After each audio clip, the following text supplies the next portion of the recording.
Hello, everyone. Welcome to Overanalyzing Everything. My name is Bailey. And I'm Jessica, and this is the show where we talk about all things pop culture, so our favorite books, movies, musicals, TV shows, and sometimes our not-so-favorites. And today, we are going to be debating over just everything, a little bit of everything pop culture related. Yeah, and I don't know what we're debating because Bailey set all these up, and I'm very excited. And she told me I was not allowed to look at any of them. Yeah. She wanted it fresh in my brain. Yeah, so this way, we haven't discussed it at all yet, so. Yeah. But what I've heard is these are some famous pop culture debates.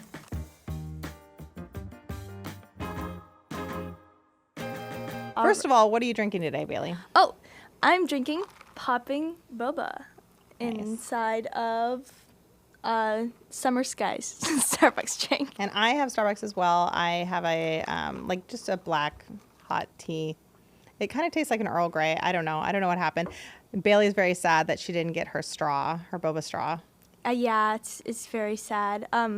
Someday I will reach the bobas at the bottom, but I have to drink the whole drink and then let the ice melt and then drink that. The struggle of the modern teenager. All right. So Bailey, you want to bring up the first debate? Okay, first of all, this one is widely debated, and It has been for a while. Should Jack have fit on the door? Okay, going into Titanic. I know that scientists have proven Jack, the way the movie did it was correct. And I completely don't accept this science, whatever that is.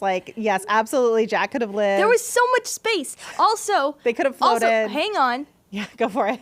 She was wearing a life jacket, right? Or he was? One of them was. So they could have taken the life jacket off and put it underneath the raft. Brilliant. So many things. They didn't even try. I think that's the part, too. We're at least thinking of some things. They could have at least tried. If Rose loved Jack so much, they would have at least tried a little bit to save his life. You would think. That's one of the great tragedies of films, I think. Yeah. They could have figured things out. She could have moved over a little bit. They could have looked around and found some other floating things. Yeah, I know. I was going to say that. They just could have tried a little. They could have taken turns, maybe. Yeah, taken turns. That's a good idea. Just at the very least, even think about it in the movie, plot-wise. If they had taken some time to struggle and they tried, I think that could have been even more of a tragedy, a tragic ending if she survived and they were like, okay, you hold on, you do this. And we'd seen that struggle a little bit. That would have been heart-wrenching, and you also wouldn't have been so mad at Rose. I was so mad at Rose that I was distracted from the fact that it was sad. Because I was like, what the heck, Rose? And just move over. And we're still discussing this today. Yeah. This is 25 years later, 25 years plus. Yeah. And people are still mad about it. So I'm just saying. My favorite part of that scene is that she's like, I will never let go. And then she lets go, immediately. Immediately. She doesn't even think, immediately after she says that. She's like, bye. Not even up for discussion. All right, so this wasn't much of a debate, aside from us versus whoever thinks that was the correct ending. Whoever is wrong. Yeah, they're wrong. Yeah. All right, what's next? Was Michael Scott actually a good boss? Is that up for debate? I think it is, but no, he's not. There's so many levels. No. I feel like he cared about the people, but in a way that it was mostly for him that he cared about them. He didn't really think about their feelings when he talked to them, and it was more about he wants to have this relationship with them. He wants to be friends with them, but he doesn't see how it's affecting them. I feel like he's a good character. Yeah. And he had heart. And he had a lot of sexual harassment. I feel like I know that it wasn't just that not a great boss. Yeah, he made a lot of racist jokes and there were a lot of things. There were so many things that makes him not a great boss, but I mean, a hilarious character. Yeah, with Toby, that's I'm thinking about his arguments with the HR. That alone is hugely flawed, but it was wonderful. It was so funny. I loved the relationship with Toby and everything, but I wouldn't say he was a good boss. Yeah, no. I don't know if anybody thought that. Oh, here's a good one. What? Was Snape truly a hero or still problematic? Okay, honestly, I don't even remember how the movie. You don't remember? I feel like he has to have ended up as a hero, but I like literally don't even remember. That went back and forth so much, and I felt like it was always a red herring. I remember. All right, Bailey, you tell me. I think he was still problematic. Okay, you think he was a villain? Yeah. Whoa.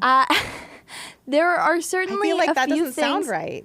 That I know seems it doesn't wrong. sound. I thought It does seem wrong, but okay. I feel like there are a few redeeming qualities, but it is greatly overshadowed by the amount of bad. So he was like the mean teacher, and he gave Slytherin betrayal. But I feel like he did that like because he was tortured in some way, and I don't remember that like in Yeah. the So plot line. basically, he was in love with Lily, who is Harry's mom. Yes. And he was mad at James because James like bullied him. Oh. But also, he was very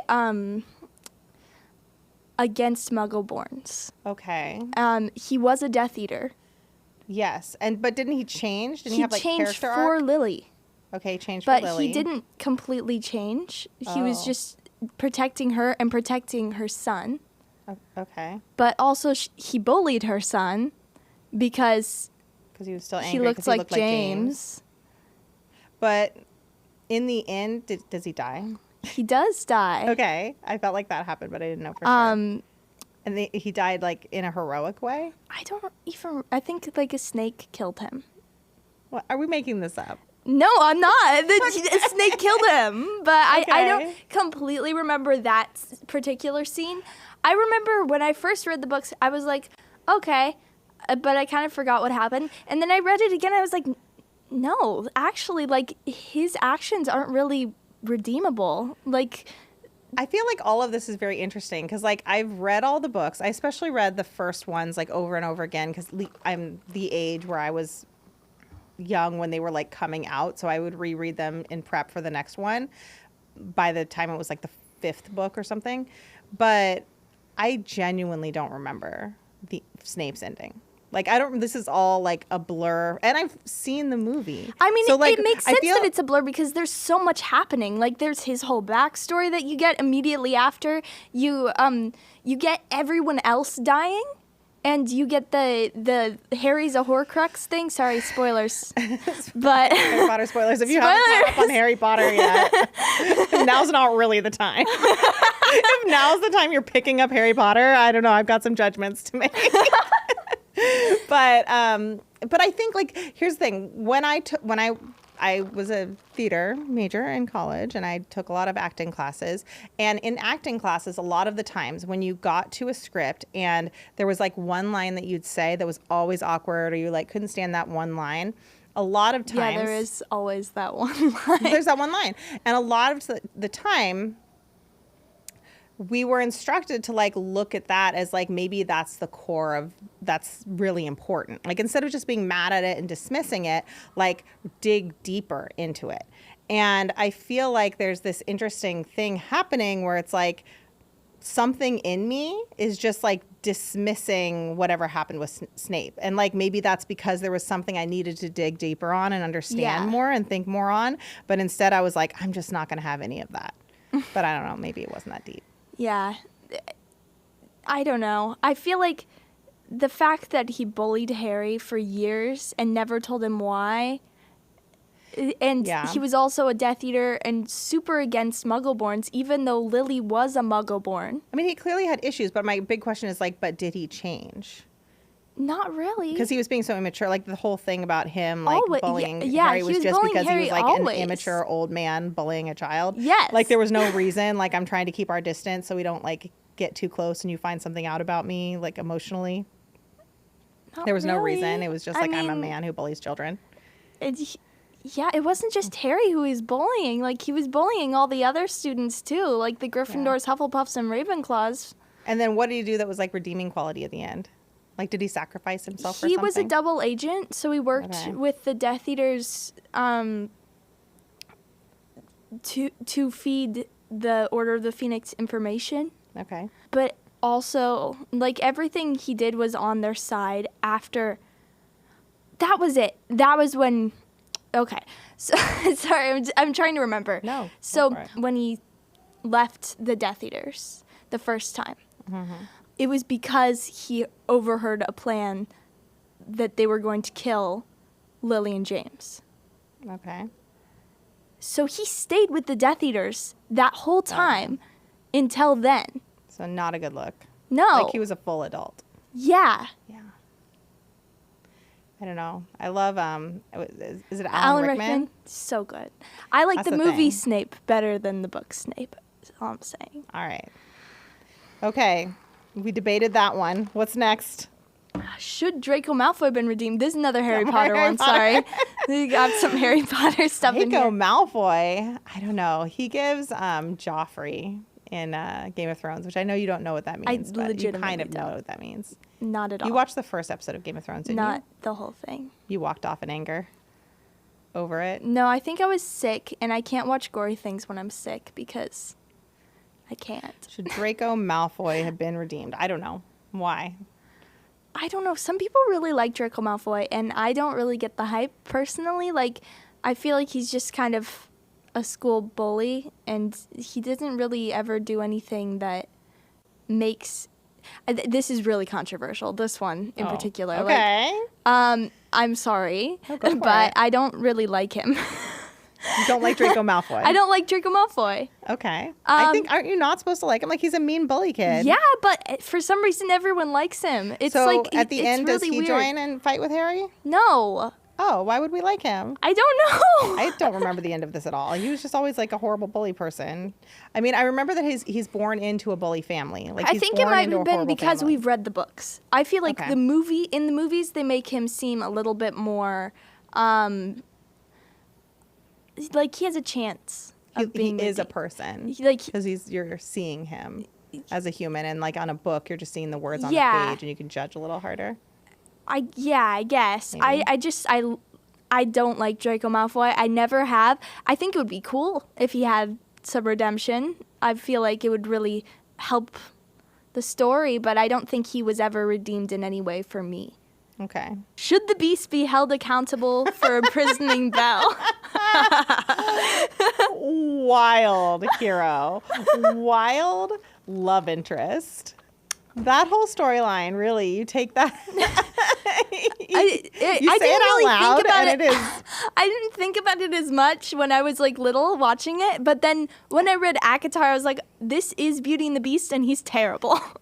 It took you that long. Oh. No, it's because okay, I know I was in Beauty and the Beast. I guess I probably should have thought about it a little bit more then, but I was more focused on my part of the story because that was the character I was playing.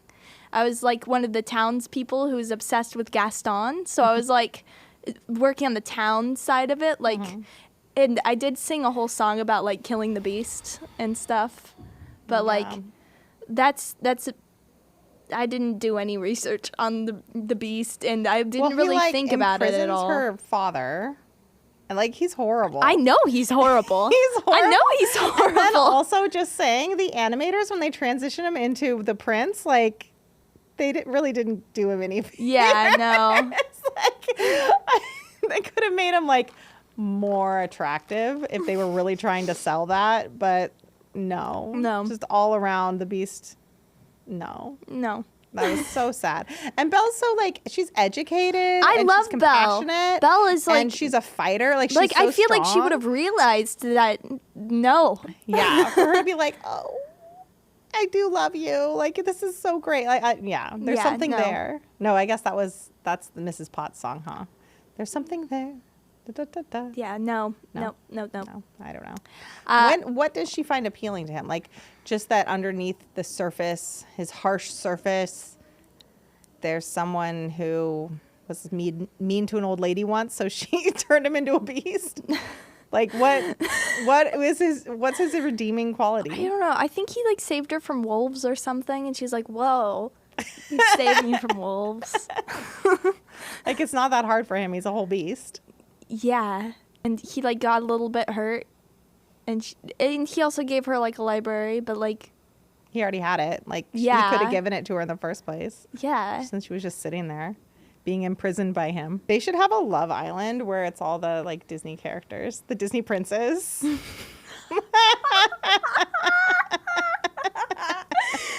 Like, it's basically what it is already. And it's just all the girls from the town in Beauty and the Beast are the girls. Something. We should make Love a Island. sketch. We should make a Love Island Disney character sketch. No, you put Gaston in there too. Yeah, we gotta have Gaston. Was Wanda the villain in WandaVision for enslaving a town? I mean, when you say it out loud. Yes. I know. While I was watching the show, I was like, she's the villain. Like, I don't know. I haven't seen Multiverse of Madness. I know she's in that more, and like there's more of her or something. But I don't know. I think she is definitely the villain of that show. Agatha, honestly, kind of the hero of that show. Yeah. Yeah, I think that's fair. I don't have much to debate there. Oh, this one we both have a strong opinion on. Should Hamilton be considered overrated now? I didn't even see this. The answer is no. Oh. It should never be considered overrated. It is the best. It's the best. Should Hamilton be considered overrated? Who considers no. I've heard some people consider it overrated, and I strongly disagree with that. Like, if you, maybe it's because they didn't watch it with subtitles or something and didn't see the brilliance of the lyrics. They're broken. Yeah. No, Hamilton, it's brilliant. I think it's one of the, I've said this before, just that it's like one of the art pieces of my time that I feel like I'm alive to see. It's like an incredible modern art happening. Yeah.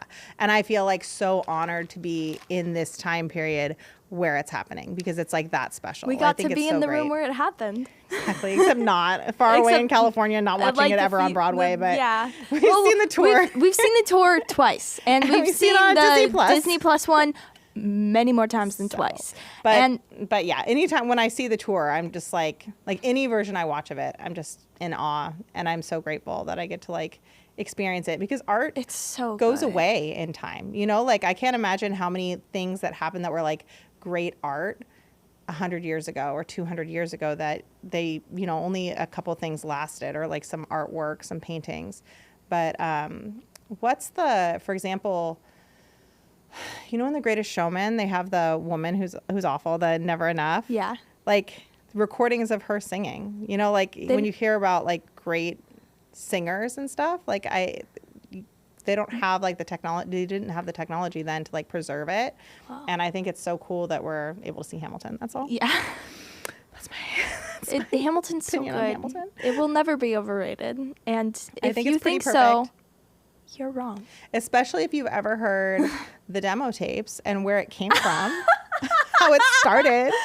You need to listen to the demo. We should make an episode on the demo tapes where we just listen to the demo tapes.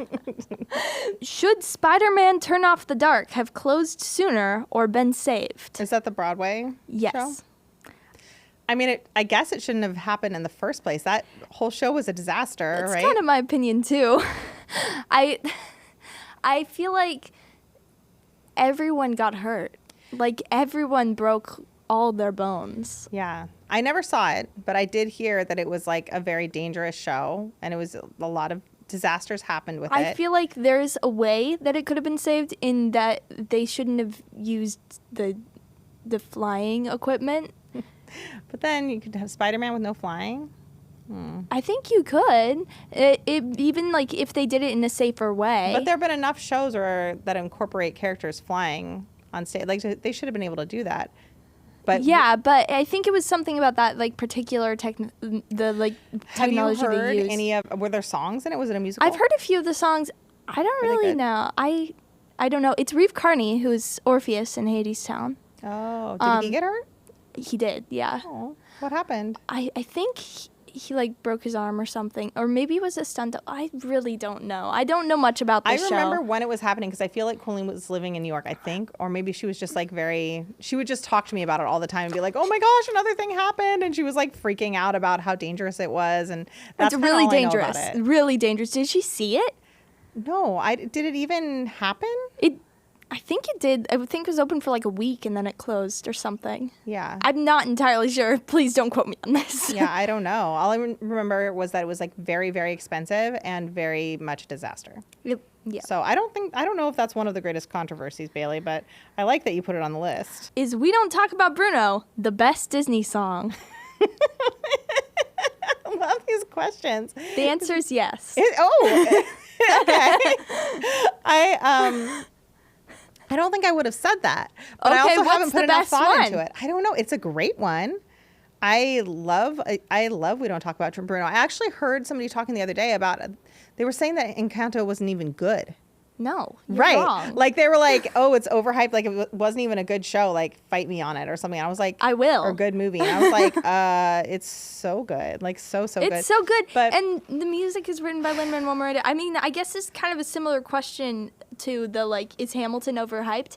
And this song, a lot of people say is overhyped as well, but I do not think so. I don't think it's overhyped. I think it's great, but I don't even know if you were asking me randomly to name Disney songs, I don't even know that I would say it at first. And I think it's my age. Like with your age, it's not so much your childhood. I mean, you were like tween when that came out. My childhood was Frozen. Yeah, but like I would say, like the first thing that I was thinking about was like Aladdin, like one of the genie songs, because.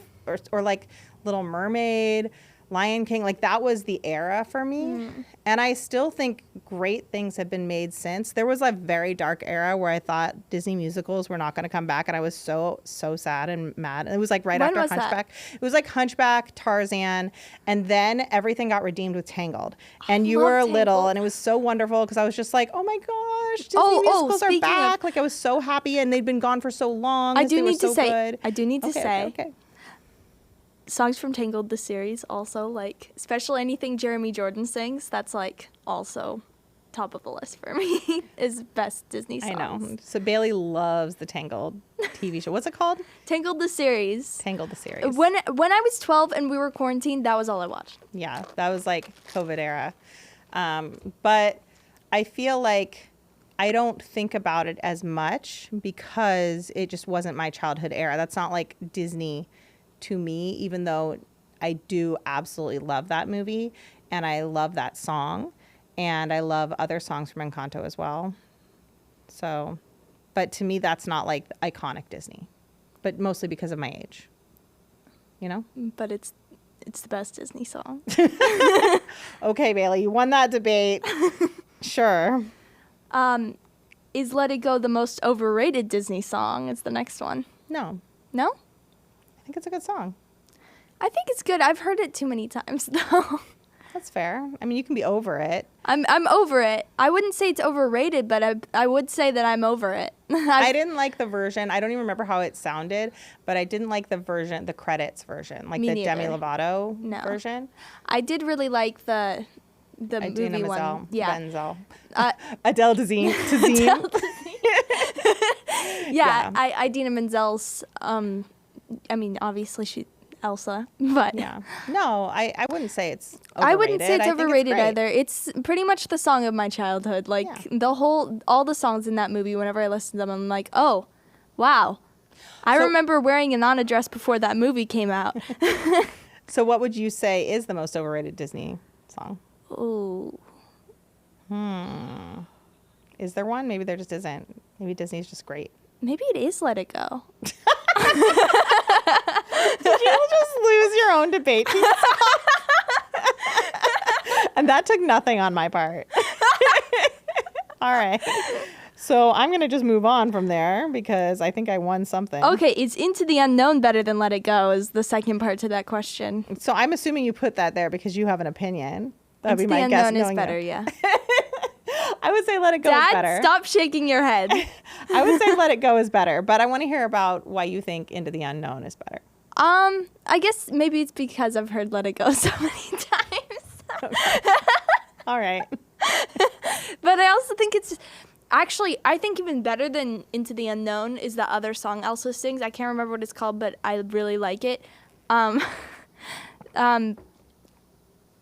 It's the one where she's like running across the water and there's like a horse. I know when you're talking about, and I know you liked that song a lot. It's really good. I feel like you Show yourself. Yeah. Show yourself. Yeah. And you know what? Probably even better than all of these songs. Okay. Is the song that Elsa sings in the musical Dangerous to Dream. I don't think I know that one. Do I? You should listen to the musical music because it's really good. Okay. Should Disney have kept hand-drawn animation instead of going full CGI? Ooh, man. I'm a hand-drawn era, so that was really hard for me when they switched, but I'm also okay with it now. I prefer the hand-drawn styles. Yeah. I actually really like, there were a few TV shows more recent, like The Owl House, and Tangled the series that I believe were animated to look hand-drawn, but they weren't hand-drawn. Okay. And I really liked those. Yeah, I think that works. Because, I mean, the hand-drawn ones were very labor, like, intensive. Like, and they would take years and years and years and years to make. And I feel like they must have... I do like the 2D look better than the 3D look. Yeah. And, I mean, like, that's what I'm saying. Like, that's my childhood. So, like... When it was happening, I really didn't like it. I didn't like the transition into like more CGI, like the new look. But now I feel like I've adjusted to it. And you should know that Jacob does not agree with me on this. Oh. Jacob likes 3D animation better than 2D animation. That's interesting because when you first said 2D, I was like, oh, that's probably because of Jacob, like sticking up for a brother, because he has a hard time. He does things like this, and he has a hard time with the fact that like those careers are going away or being taken over in different ways. Like the artists aren't able to do their art as much because they're being taken over by computers a little bit. But I definitely do prefer 2D animation. I just think it looks prettier, and it's, I don't know, it's like I just like it more. I think it also depends on the movie and like particularly what they're playing with, I guess. I loved Tangled the series' animation. I know that was computer animated, but it was made it's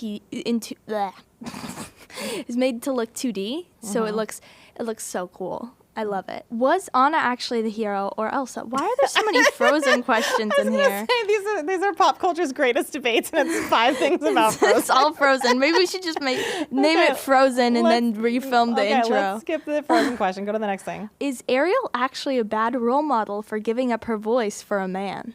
Oh. Was it supposed to be temporary? Like she it was giving it up. Temporary. She was testing her love. And, like, if he saw her and he was like, oh, yeah, I love you and I recognize you. What is the consequence in the Little Mermaid movie? I actually don't believe that. What is it? In the original, like, the Hans Christian Andersen, as far as I know what that one is. She turns into sea foam actually in that one. Like, she doesn't even, like, she has no chance it's of not a happy redemption. ending. It's just sea foam. Yeah, I know that. But, like, what was the consequence for... Wasn't it that she'd lose her voice forever, or maybe it was? I don't know. Or she just wouldn't really get not as high maybe stakes. She couldn't get her like, it's like if they had Orpheus and Eurydice, and then instead of her going back to the underworld, she like could go back to not being in the underworld, but she couldn't talk. Yeah, I don't know. I feel like. Then he didn't even look back. I think she was a bad role model for taking such a risk for a man who she hadn't really spent any time with. Yeah. If it was somebody who she had like deep love and relationship with and like was very like, because I want to say like chasing your passions, sometimes that's a person. I thought like it was maybe, I don't remember this movie at all. I saw it when I was like maybe 4. So I'm sorry if I am wrong here, but I do think that Ariel might have not even just been doing it for him. I think she could have, I mean, I could be wrong, but I thought that she wanted to experience life out of the sea. She did. She wanted to be part of your world. That was that whole song. Yeah. That's pretty much what I know is that song. She was excited about the human world and then also kind of fell in love and saw like a chance. And I think Ursula also took advantage of her and saw a chance. Like, clearly, she's like poor unfortunate soul. Like, you see all the people that she's tricked. And, I think that was a big risk to take in pursuit of a relationship that she really didn't have, like, a lot based on it. So I would say that was a bad choice. Did auto-tune ruin modern pop music? Oh, ruin? I don't think it technically ruined it. I feel like it feels a little like lying sometimes, you know? I think music changes in time, and I think that adding like different enhancements like people have done throughout the years is just part of like things changing. I think when you can hear auto-tune in a voice, like in a song, like I personally don't like that sound. Me neither. Like that sound, I'm like, oh.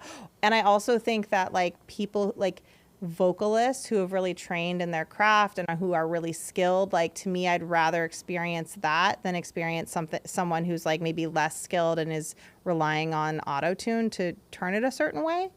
But I wouldn't necessarily like always criticize like an enhancement just because we're like, times change, and like I think of a guitar and then an electric guitar. Like I wouldn't say that ruined guitars because they like technology changed. I just think that's like the progression of art. But I would hope that it was used like with somebody who's talented as well, like, and it just was used for some sort of reason, like to make it a certain, like because they're enhancing the art and not masking it. I have 2 more questions before we stop because all right, 2 more questions. Let's hear it. Is Regina George actually a feminist icon? Explain to me how. I don't know. I literally like well, what's the justification there? I feel like she was mean. I feel like no, and had a lot of body issues. I feel like I've heard people say that, but like when it comes to feminism, I think it's very important to stand up for other girls around you instead of tearing them down when they start getting to a successful place. Yeah. Which is exactly what Regina George did. Yeah, that's why I'm wondering, like, what's the counterpoint? Like, is there I guess some the argument? Counterpoint could be that she was trying to help Katie fit in a little bit, but she was also very manipulative, and that was kind of like her whole thing. Yeah. That's why I'm like, usually if the question is asked, there's somebody going, because she actually did these things, but I can't think of an example that. She's like very. She's a female. She's very female. Iconically female. I don't know. I wouldn't say that she is a feminist icon. I would say she's an icon, but I would be open to hearing somebody's argument on that because I just like can't remember a single example that would support it, but maybe it's something that I'm not remembering. Did Avatar deserve its record-breaking box office success? I don't know, Bailey. Let's see. I feel like none of these questions were really like great. No, let's end on a big Avatar question. I don't know. So I was personally never super into Avatar. Like it didn't really speak to me. I think I've seen it twice, and I barely remember anything about it. I really like the Avatar land in see, that's Disney what World. Deserves box office success. Yeah. Is that. So I'll give it that. I don't know if that's a thing with theme parks. Like, do you have? Yeah, kind of. No. Oh, did it contribute to its box office? No, success? not to its box office success. But like, is there a way of like saying, "Oh, this was really successful"? For like this theme park should win awards. Oh, I don't know. They probably have theme park awards. They have awards for like everything. But I think that land is really beautiful. I thought it was a wild card that they were even doing it because I was like, so when cool. they made at it night, it's phenomenal. It's so cool. Yeah, it's so cool. Crazy. But when they made that land, I was like, Avatar, really? Like that's kind of over. Like I that's what I'm saying. Like. To me, that movie, it was very successful. I'm fine with it. It was a very, successful. very big deal and very, very popular. You weren't alive. I was not alive, but I've seen a lot of like shows where they're like, oh my gosh, Avatar, like throughout the whole time. Like in Parks and Rec, there's a whole episode, or like several episodes where they're like, I love Avatar. It's the greatest movie of all time. And I was like, it's not the greatest movie of all time. It's very beautiful. But like at the same time, I didn't really get attached to any of the characters, which is kind of the... I feel like in reality, when I was alive and it was happening, I had friends who were very interested in film and they were like interested in it. But I think it was because it was supposed to be very long. Like for some reason, what's sticking out in my memory was people talked about how long it was. And they talked about how... like there was a high budget for it. Like they spent a lot of money on it and how it was like interesting, but it wasn't like the hype, like the fixated hype around it, like the way people like love Star Wars. It was like, I'm interested in seeing it. Some people were like, wow, this movie was really good. I'm really impressed with it. But they'd say it like that, like not like, oh my gosh, I'm going to go cosplay Avatar all day long. Like I've never seen anyone cosplay Avatar. I know, that's what I'm saying. Like, I don't think that it had like, I was surprised that it became a land, but I love the land. It's beautiful. Great job. Great choice. But it was just, it's like the same thing about Universal having Waterworld still. Like, best stunt show in the world. I hope it never leaves. I am obsessed with it. I actually liked the movie. Like, nobody else did, but at the time, like, I was like, I liked this movie. But like, it's weird that it's there. Like, it's weird that it's still there. Not because it should be there because it's so good. Just like Avatar should be there because it's so good. But like as far probably as... still there because of the plane.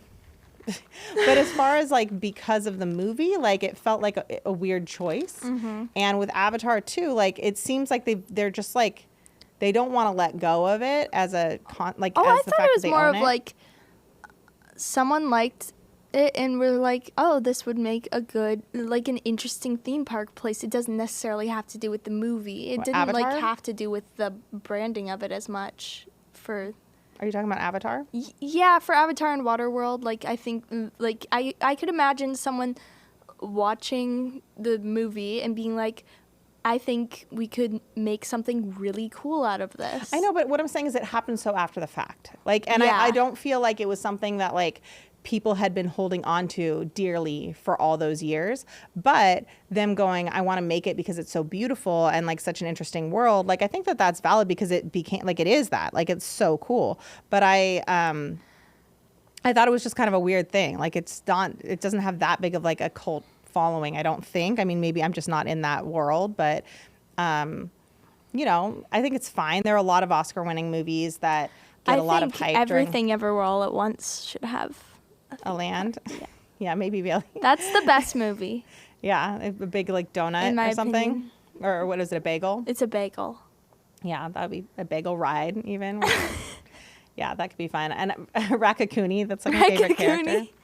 But that's the thing is like there are a lot of Oscar winning movies that like do like sweep the awards and it's like, okay. There should be a Wicked Land. Sure, a Wicked Land would be great.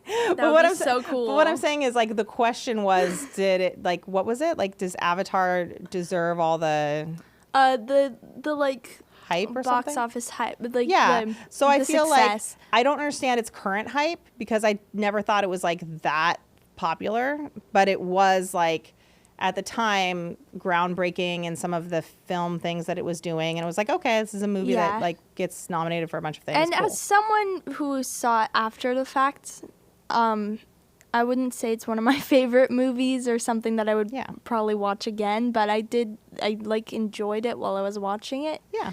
I don't think, I mean, I wouldn't say it doesn't deserve any hype or success. Me personally, I didn't like it as much as certain other movies that didn't get as much success, you know? Definitely. I think it's that they own the rights to it and they could do it and they thought it would be pretty. It was pretty. Yeah. All right, there we go. This podcast, Bailey put together this whole thing, so I was really impressed because this is the first one we've done that was like Bailey did the main outline. Very well done, and it was fun. I like the idea of debates. Hey, we could do more. Yeah, let's do it. Less Frozen questions. Or more. We have a bunch left over. We have tons of Frozen. That we didn't get to. There's tons of Frozen ones. I guess I fell into a Frozen rabbit hole.